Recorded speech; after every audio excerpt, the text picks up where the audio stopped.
Hi mga moms, good day. Hello sa inyo lahat. So, eto na, dali-dali akong bumalik ngayon dito sa pwesto no, ng ating store. At along the way, habang sa pagmamadali ko, is nag-cramps yung aking muscle sa paa. Dalawang binte, hita. Basta ito ba, yung nasa baba. Bigla siya nag-cramps kasi kanina ang dami kong ginagawa, lakad dito, lakad doon, ganyan. So parang wala pang mga 5 minutes lang siguro ako nagpahinga sandali, tapos naligo na ako kaagad. And the reason why I came back dito sa store, bumalik ako, it's because andito na si Mami D. Ayan, ang ating mga mom, she's out there. Ayan, para po i-check itong ating metro ng ilaw. Aray ko, sakit, may kurot pa rin po yung hita ko.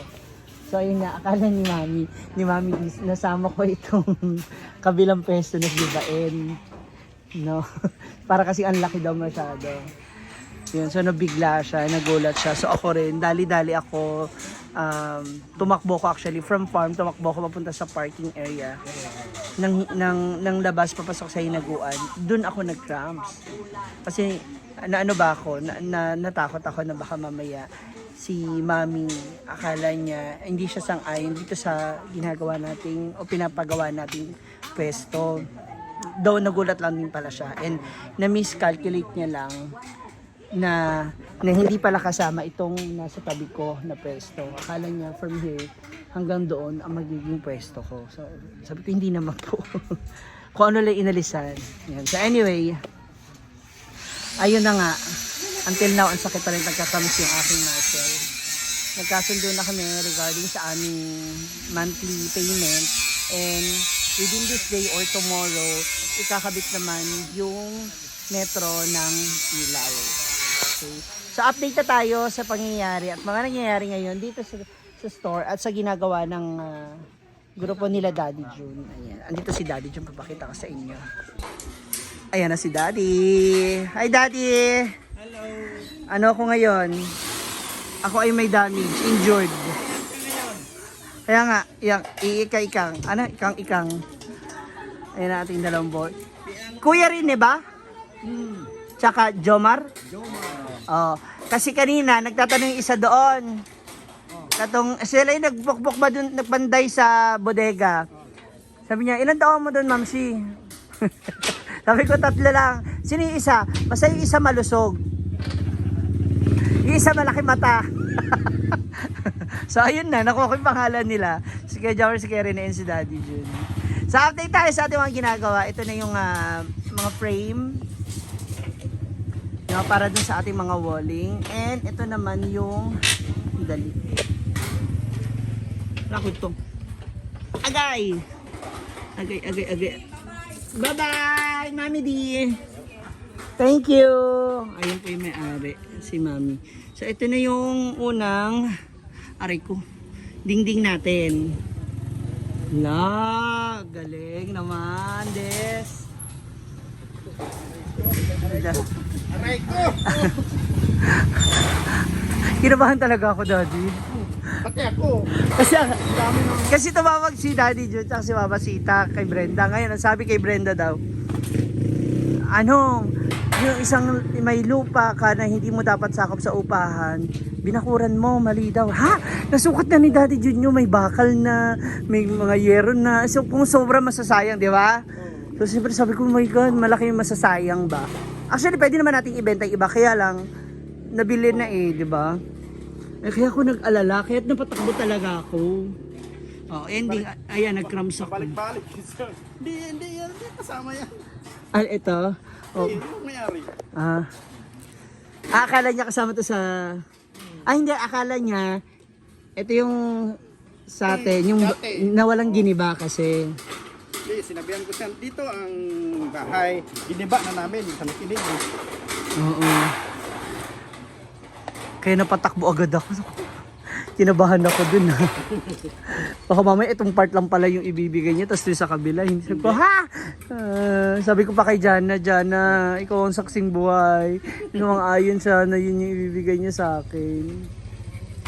Ayan. And Kasi may dalawa na silang matatapos na. Eto, saan to pa? Ito, kadugtong doon. Going to CR and kitchen. Pag gusto ko yung pintuan ng CR tsaka yung wall nito, isa lang itsura, walang yung parang ano lang siya, invisible. Walang blind siya, blind. Pero mabubuksan pa rin siya na yung pinto. Blind lang siya, blind. Correct. Nagulat po yung may-ari, sabi ng may-ari. Hindi ko akalain ganitong klaseng ipapagawa mo, ha? Ano lang naman kahoy ulit, di ganun din, di ba, Papa Jun? What is to, okay na to. Sabi niya, ang laki ng gastos mo, kaya nga, binubulungan ko. Sige na, ibigay mo na sa akin yung 4 na buwan na libre. Tumatawa. Sabi ko, pag-isipan mo ha. Kaya yung mag-uusap po na kami. Oo. Hindi, makipag-usap ka lang din naman. Yun din naman sinabi ko sa kanya. Kung sakaling wag naman sana, no. Kunyari, ayaw ko na. Matagal pa, hindi ko to basta aayawan mo. Sayang tong pwesto na to. Ayan. Tinanong niya nga rin kung dito ako matutulog. Sabi ko, pag-isipan ko, tingnan natin. Magiging pwesto. Mahirap naman basta ka, dito, higa. Wala ka namang, personal na kwarto. Ayan. Tapos meron na rin kasing CR doon sa likod na itatay. Ay pa! Tinanong mo nito ko sa puno? Hindi ko na, sabihin mo. Kalimutan natin. Ayun na. So makakadalawang frame na kaagad sila, Daddy. So susunod na lang dito sa unahan at saka yung dito po sa gilid na pwesto. Paano pala yan kung kukunin yung kahoy?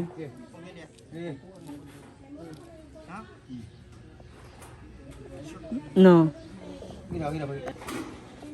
Anong plano mo dun sa kahoy? Ha? Bahala na sila. Hindi, I mean, kung kukunin nila na yan. Bili tayo ng another dito.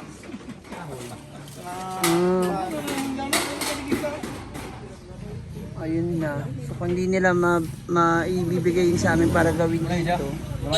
Ito kasi dapat plano namin yung kahoy na yun na ilalagay dito. Pang sa gilid. Tingnan natin kung ano yung pwedeng possible gawin ni Dade. Nagpaparinig na siya. Ang kalangitan. Jomar anak gitirahan.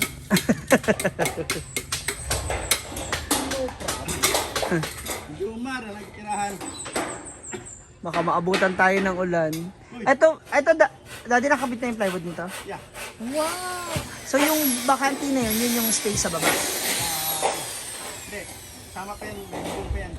Kalahati na yung bubong dyan. Kalahati niyan? Bubong dito. Okay. So yun yung bakante, hindi? Hindi. May space pa yan para sa pintuan. Okay. Pero yan, ito, kadugtong. Abangan na lang natin. Abangan nyo na lang kung mag-iitsura. Ang cute, ang galing. Ang bilis. Mas mabilis siya, no? Ayan na, ligpitan tayo na kasi paulan na po. And harangan muna nila ng yero para hindi babasa ang... Dito ba? Ang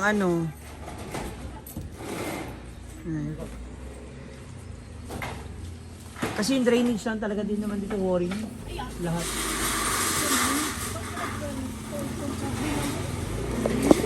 Dito no, yung tubig. Lagyan na ng malaking PVC ba? Para patungo doon sa drainage. So ito, pag hinukay, meron ditong i-connect PVC. Lagyan na lang ng solve na problem wala. Yung PVC, na malaki yung PVC. Oo, yung mataba. Yan yun. Then ilagay dito. Para gaganon. Fundamental.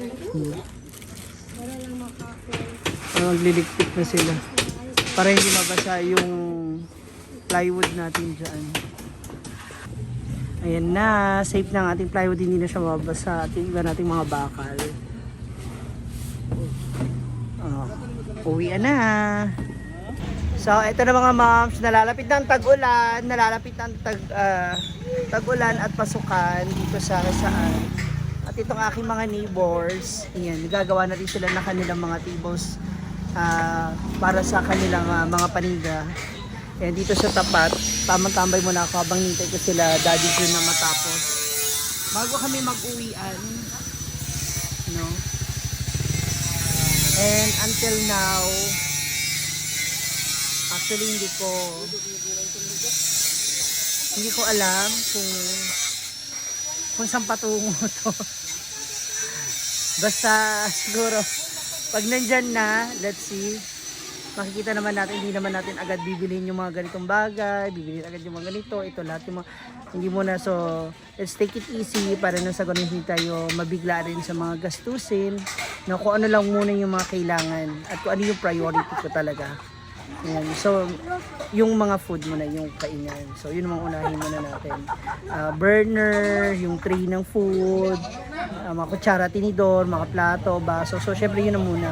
And especially, yung mga stocks. So, andyan yung pork, yung fish, chicken, yan, gulay. Mga tigi-ilang putahe lang muna tayo. Hindi muna natin bibiglain agad. So, syempre, pakikiramdaman din natin naman yung ating mga customer, no, kung sino-sino, kung gaano karami mga customer natin sa ganitong oras or sa ganitong araw. Kasi siyempre may Sabado-Linggo na walang pasok. So yun ang iniisip ko. Sayang yung peso kung Sabado-Linggo is hindi natin siya magagamit kung ano man. So still, I am thinking kung anong pwedeng gawin dito kapag weekend. So hopefully, baka meron kayo masuggest, you can comment down below kung ano sa tingin nyo pwede kong gawin dito. Pwede naman yata, no? Di. Sabado-Linggo bar. Eto, Sabado-Linggo bar. Kapag walang pasok, o estudyante. Oh. Siyempre si Rene tsaka si Jomar na yung pangunahin kong customer dyan. Oh, mandiyan, magdadala ako ng ka-table. Bouncer? Sumurag ba ako bouncer dyan sa kanya? Parang mas mauuna ko pa siya maitumba. Charot. So, ayan. Ito yung ating mga pwesto, no? So, yun, iisip ko pa rin, na-analyze ko kung ano yung pwedeng gawin every weekend kasi sayang yung 2 days na walang pasok. Diba? Though meron namang college dyan sa taas, pero still, tingnan natin kung ano yung pwedeng gawin during Saturday, Sunday since wala siyang pasok. So, thank you so much mga moms for watching. Sana i-share nyo itong ating video. Comment na rin kayo sa baba, no, kung may mga ideas kayo. And no bashing na lang. Love, love, love. God bless you.